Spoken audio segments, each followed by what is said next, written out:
নমস্কার সুপ্রিয় দর্শক বন্ধুরা, আশা করি সবাই ভালো আছেন এবং আপনাদের বাগানের গাছগুলো নিশ্চয়ই ভালো আছে। বিশেষ করে আপনাদের প্রিয় টগর গাছগুলো নিশ্চয়ই এই গরমে সতেজ আছে এবং সুন্দর সুন্দর সাদা ফুল দিচ্ছে। আজকের ভিডিওটি কিন্তু আমার টগর প্রেমী বন্ধুদের জন্য খুবই গুরুত্বপূর্ণ হতে চলেছে, কারণ আজকে আমি এমন একটি ঘরোয়া জিনিস দেখাতে চলেছি যেটা কোনো দামি খাবার নয়, কিন্তু থোকা টগর গাছের টবের মাটিতে একবার ব্যবহার করলেই আপনার গাছে আসতে পারে প্রচুর ফুল ও কুঁড়ি। অনেক সময় আমরা দেখি আমাদের থোকা টগর বা যে কোনো টগর গাছ ঠিকমতো রোদ পাচ্ছে, আমরা নিয়মিত জল দিচ্ছি, এমনকি নামি দামি সারও দিচ্ছি, তারপরেও গাছে ঠিকমতো ফুল আসছে না। আবার অনেক সময় দেখা যায় গাছে প্রচুর কুঁড়ি হচ্ছে, কিন্তু সেই কুঁড়িগুলো ফোটার আগেই হলুদ হয়ে ঝরে পড়ে যাচ্ছে। আবার অনেকের টগর গাছের টবের মাটিতে পিঁপড়ে, কেঁচো বা ছোট ছোট সাদা পোকামাকড়ের উপদ্রব দেখা যায়।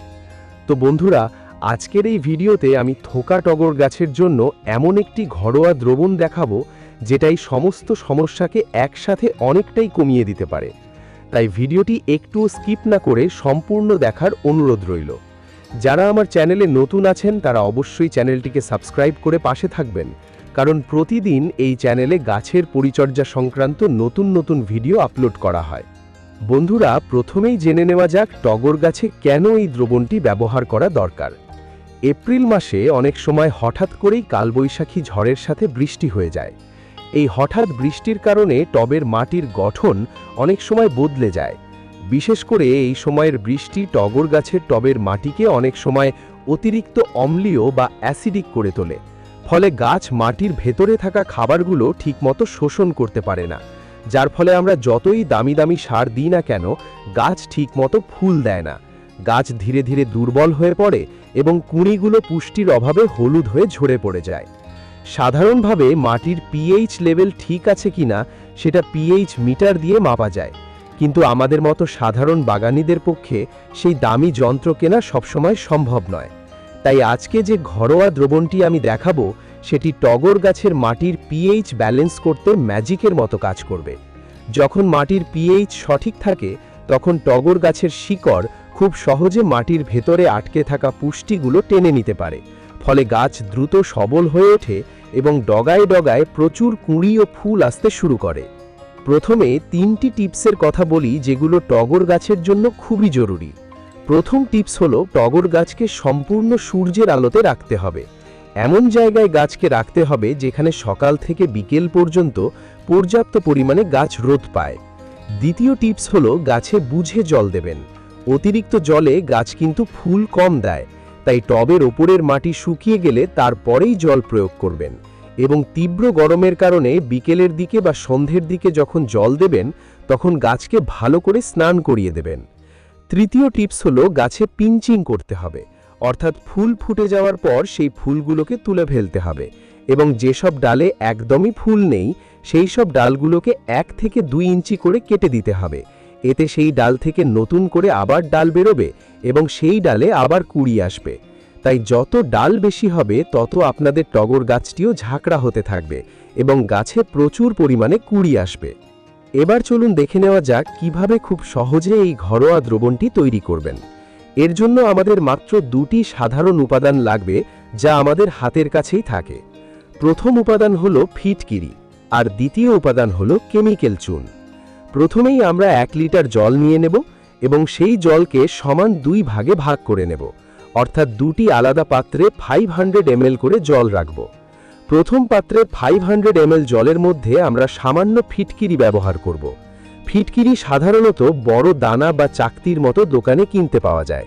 আপনারা এটিকে একটু গুঁড়ো করে 1 চা চামচের 3 ভাগের 1 ভাগ, অর্থাৎ মাত্র 1 চিমটি পরিমাণ জলের মধ্যে মিশিয়ে দিতে পারেন, অথবা একটি ছোট ফিটকিরির টুকরো সরাসরি জলের মধ্যে ভিজিয়ে রাখতে পারেন।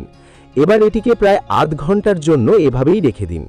এই সময়ের মধ্যে ফিটকিরি ধীরে ধীরে জলের মধ্যে গলে যাবে এবং জলের রং একটু ঘোলাটে বা সাদাটে হয়ে যাবে।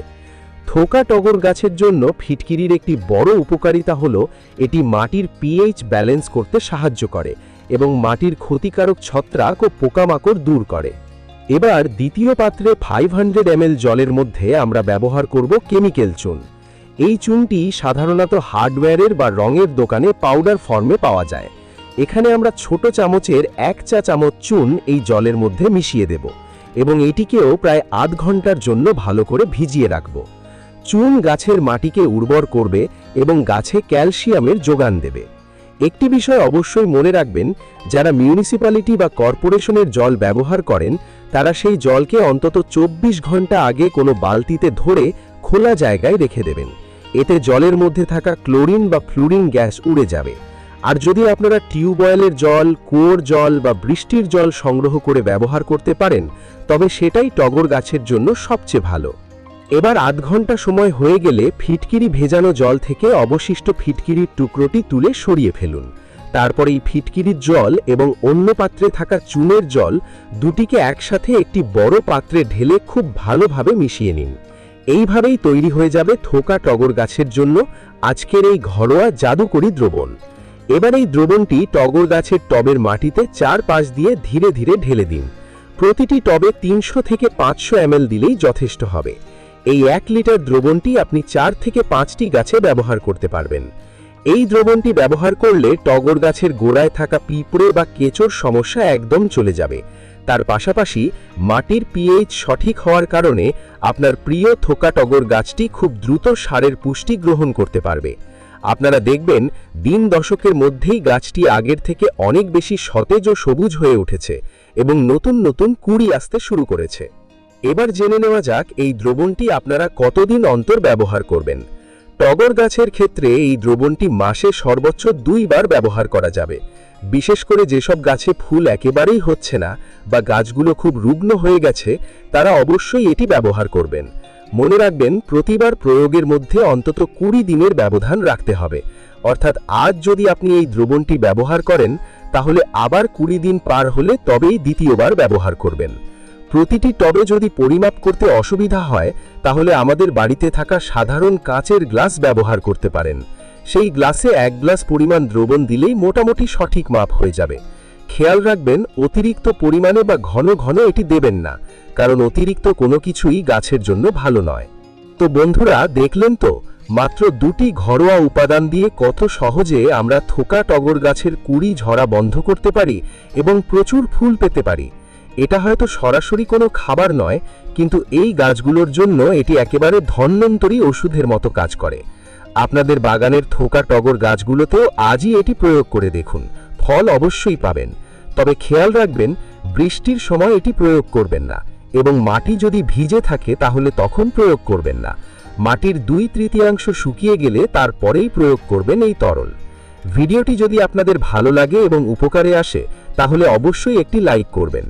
এই গাছগুলোর পরিচর্যা নিয়ে আপনাদের কোনো প্রশ্ন থাকলে আমাকে কমেন্ট করে জানাতে পারেন, আমি সবার উত্তর দেবার চেষ্টা করব। আর ভিডিওটি বন্ধুদের সাথে একটু শেয়ার করে দেবেন যাতে তারাও উপকার পায়। চ্যানেলে নতুন হয়ে থাকলে অবশ্যই সাবস্ক্রাইব করে পরিবারের সদস্য হয়ে যাবেন। দেখা হবে আবার পরবর্তী ভিডিওতে কোনো নতুন টিপস নিয়ে। ততদিন ভালো থাকবেন, সুস্থ থাকবেন এবং নিজের গাছগুলোকে এভাবেই ভালোবাসতে থাকবেন। ধন্যবাদ।